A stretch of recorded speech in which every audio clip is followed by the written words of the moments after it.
Hello and welcome back to another team selection video on the channel. This week we're looking ahead to game week 3, but first let's have a look and see how we got on in game week 2. Now the main thing here, thing that looks absolutely spectacular, is that 51 points from Haaland. Now we obviously triple captained him last week, that is that chip now gone, and it was a very nice use of that. We obviously picked up 17 points, he got a very late goal to pick up the hat-trick, which really put the cherry on top. I think the 2 goals would have been good, but would have been a little bit wary when it came to the end of the season, with other people using their triple captainships in double game weeks.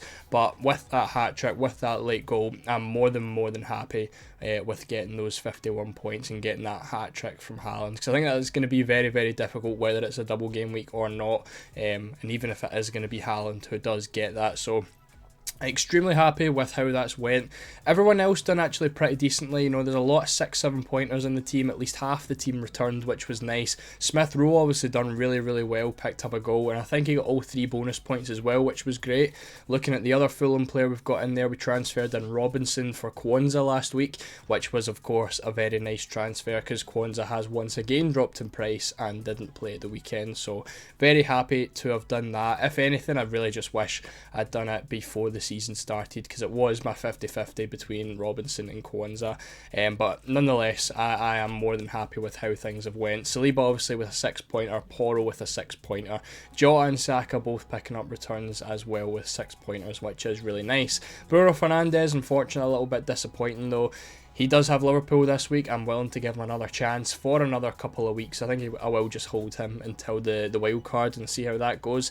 Isak as well, a little bit of a disappointment. Now, obviously I made the transfer for Robinson and for Kwanzaa. This was so I didn't have to play Harwood Bellis. Then of course Solanke got injured in training and then I had to play him anyway.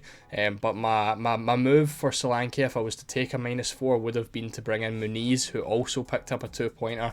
So I'm more than happy that I ended up keeping Harwood Bellis and not making the transfer to Muniz.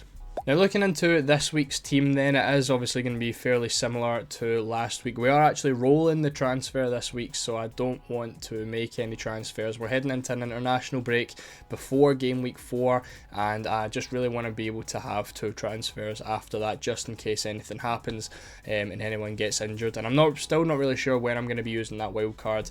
I could potentially use that in game week 4, which would mean that I'd have 2 transfers after that, which is obviously going to be a lot better than 1. But in defence, we're obviously get Henderson in again, a difficult game against Chelsea. I'm not really expecting too much here. I'm a little bit disappointed with how he has done recently. I think it's a 2-pointer in both games so far, and I don't think he's going to keep a clean sheet against Chelsea because they just scored 6 goals against Wolves. But happy to keep him in because I don't think a goalkeeper transfer is necessarily going to be worth it. In terms of defence, a difficult game for Saliba, but it is one of those games that I did have him in for a potential clean sheet. However, Brighton have looked really nice at the start of this season, but Arsenal are obviously still the best defence in the league, so anything can happen with that. Really happy to play him.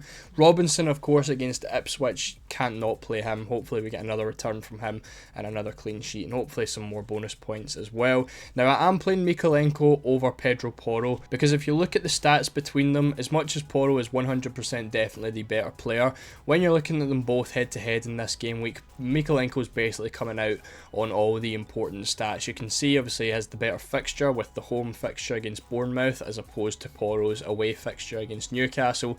Expected points on Fantasy Football Hub, Mykolenko also comes out on top with 3.6.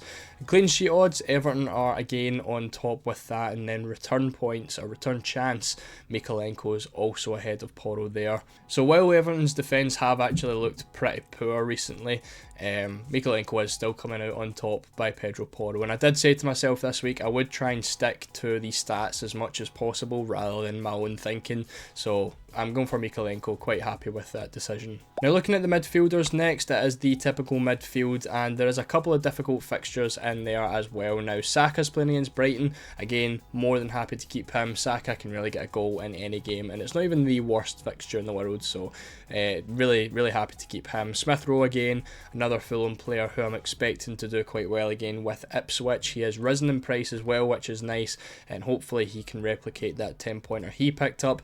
Then we've got Jota Jota and Bruno Fernandes up against each other. Now this Liverpool and Man United game on Sunday, I'm really hoping does have a lot of goals in it, and of course I want it to be Jota and Fernandes who is getting them. Now again, I'm keeping Fernandes because he's obviously on the penalties and his stats have actually looked quite good. I believe he's actually second only to Haaland in expected returns so far, expected goal involvement so far in the season, so he's been very unlucky not to return so far, and it's one of those derby games where really anything can happen, so I think he could easily get a wee return for me. Then Jota, when we look at the Man United chances conceded, you can see they've conceded 12 chances down the middle, which is quite a lot compared to the other teams, so I do think Jota could be a little bit more successful than Salah has been this week.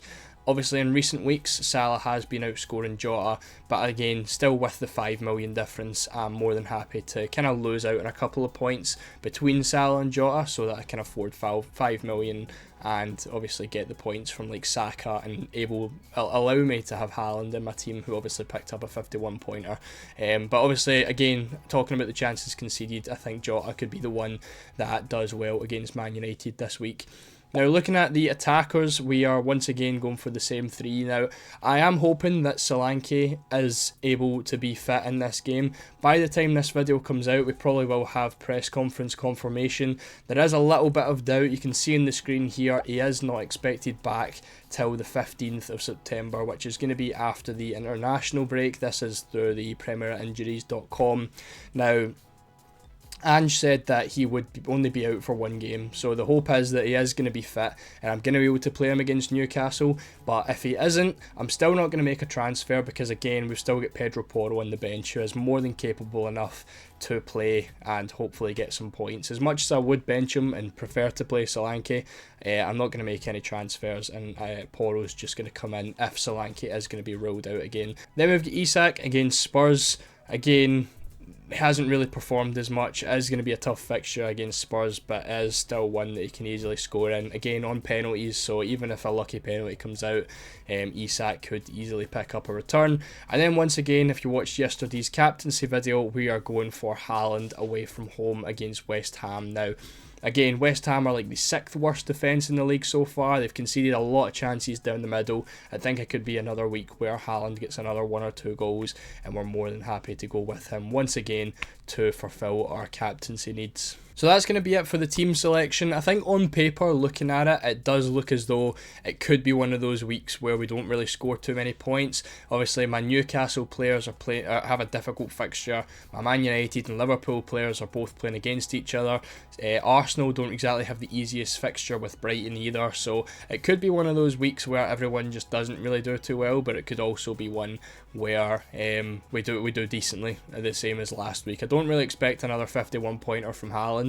Obviously we don't have the triple captaincy chip anymore, but I'm still expecting him to do decently and hoping that again the likes of the Man United Liverpool game is going to have a lot of attacking in it, and I'm hoping of course the Arsenal guys are going to do me quite well, and again big hopes for Fulham against Ipswich. So that is the team. If you enjoyed the video, make sure to leave a like, make sure to subscribe and leave a comment. Let me know if you're making any transfers this week, because obviously I'm rolling, didn't really see too many transfers that I wanted to make, so let me know what you're doing down in the comments below. So thank you all for watching, and I'll see you all in the next one.